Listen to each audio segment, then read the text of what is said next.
आज मैं आवास विकास कॉलोनी में मैं मौजूद हूँ। आवास विकास कॉलोनी के हमारे जो है मित्र से बात कर रहे हैं और बातचीत जो है हमारी जो है बहुत ही गंभीर होगी और इस गंभीरता में कितना तीखा और कितना मीठा होगा ये आइए हम बात करते हैं। पहले सबसे पहले आपका शुभ नाम क्या है? श्री गौरीशंकर गुप्ता जी, आप आइकन न्यूज़ से हैं। मैं आपका बहुत बहुत स्वागत करता हूं कि आप अपने इतने जोखिम और संवेदनतापूर्वक आप नगर की समस्याओं को, मूलभूत समस्याओं को उठाने के जो आप प्रयास कर रहे हैं, इसके लिए आपको बहुत बहुत साधुवाद और धन्यवाद है। मैं जयप्रकाश पांडे, आवास विकास कॉलोनी पटरौना में वर्तमान रूप में रह रहा हूँ। श्री पांडे जी से जानना चाहेंगे कि शहर में सबसे मूलभूत समस्याएं क्या हैं और आवास विकास कॉलोनी की क्या बहुत सबसे बड़ी समस्या क्या है? सबसे पहले शहर की। गुप्ता जी, शहर काफ़ी पुराना है और आज मेरे समझ से शहर की जो दो मूलभूत समस्याएं हैं, नंबर एक तो ये कि इस शहर में जल निकासी की कोई व्यवस्था नहीं है।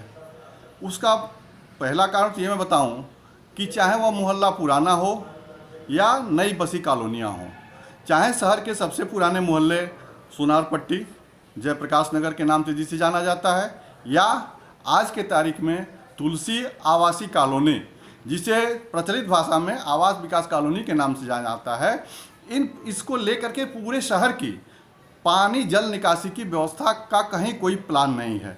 मुझे यह कहने में बड़ा ही एक तरह से दुख भी हो रहा है और बिना कहे मन भी नहीं मानता।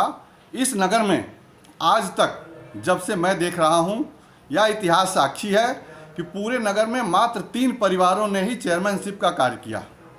नंबर 1 वर्तमान विधायक के पिताजी स्वर्गीय राम नारायण मुन्ना जी, उनका परिवार। दूसरे स्वर्गीय बिंदेश्वरी प्रसाद जायसवाल जी का परिवार, जिनके बेटे भी श्री कृष्ण जायसवाल, कन्हैया लाल जायसवाल जी चेयरमैन के रूप में इस नगर के कुर्सी को सुशोभित की है।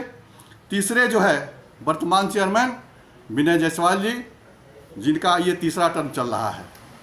इस संदर्भ में मैं सम्मानित जनप्रतिनिधियों से एक आध बार अपने प्रयास से भी मैंने कहा कि माननीय महोदय, आप लोग सारे काम करा रहे हैं, बहुत अच्छी बात है, नगर का विकास आप लोगों के जेहन में है, लेकिन इस नगर की जो मूल समस्या है जल निकासी की, इसके लिए आप एक सुनियोजित व्यवस्था मास्टर प्लान के रूप में इस नगर के लिए जल निकासी के पूरे नगर के लिए एक लेआउट आप लोग तैयार करवाएं, जिससे कि इस नगर में पुराने और नए कॉलोनियों की जल निकासी की व्यवस्था सुगम रूप से हो सके। इसका मैं एक उदाहरण बताऊं आपको। ये जिस कॉलोनी में आप वर्तमान में खड़े हैं, तुलसी आवासीय कॉलोनी, इस कॉलोनी में आज की तारीख में भी इस कॉलोनी से बाहर इस कॉलोनी के जल निकलने, जल के नालियों का जल बाहर जाने की कोई व्यवस्था नहीं है। स्थिति आने वाले दिन में जो भयावह होनी है वह यह होनी है कि वर्तमान में जो प्लाट्स खाली हैं उनके बीच में इन घरों के गंदे जल जाके इकट्ठा हो रहे हैं। आने वाले दिनों में, आने वाले मुश्किल से 20 वर्ष के भीतर जब सारे प्लाट्स बन जाएंगे तो हर घर का पानी सड़क पे आएगा और हर व्यक्ति स्वर्ण मंदिर की तरीके से सड़क के नाली के पानी में पैर धोकर अपने घर में जाएगा। मैं निश्चित ही नगर के सम्मानित जनप्रतिनिधियों से और इस विधानसभा और लोकसभा के प्रतिनिधियों से आईकैन न्यूज़ के माध्यम से कहना चाहूँगा कि सम्मानित प्रतिनिधियों, आप सभी लोगों से मेरा हाथ जोड़कर करबद्ध प्रार्थना है कि इस पटरौना नगर के लिए जो आज विस्तृत दायरे में फैल चुका है, इसके जल निकासी के लिए एक विस्तृत लेआउट तैयार करवा जाए।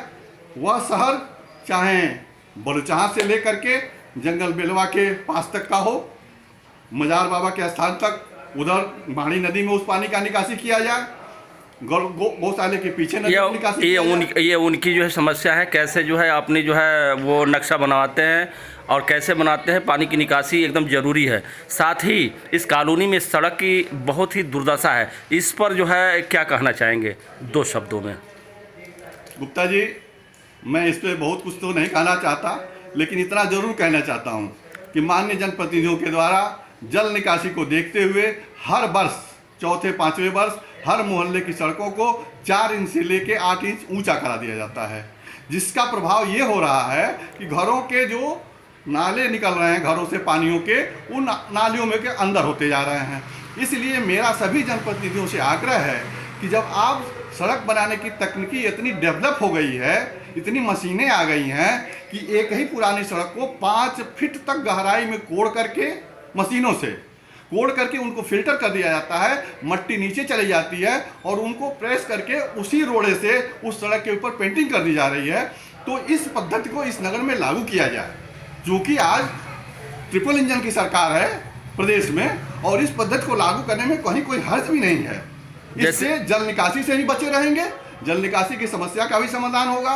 लोगों को आने वाले दिनों में अपने घरों के ड्रेनेज को ऊंचा नहीं करना पड़ेगा, सड़कें अच्छी बनेंगी।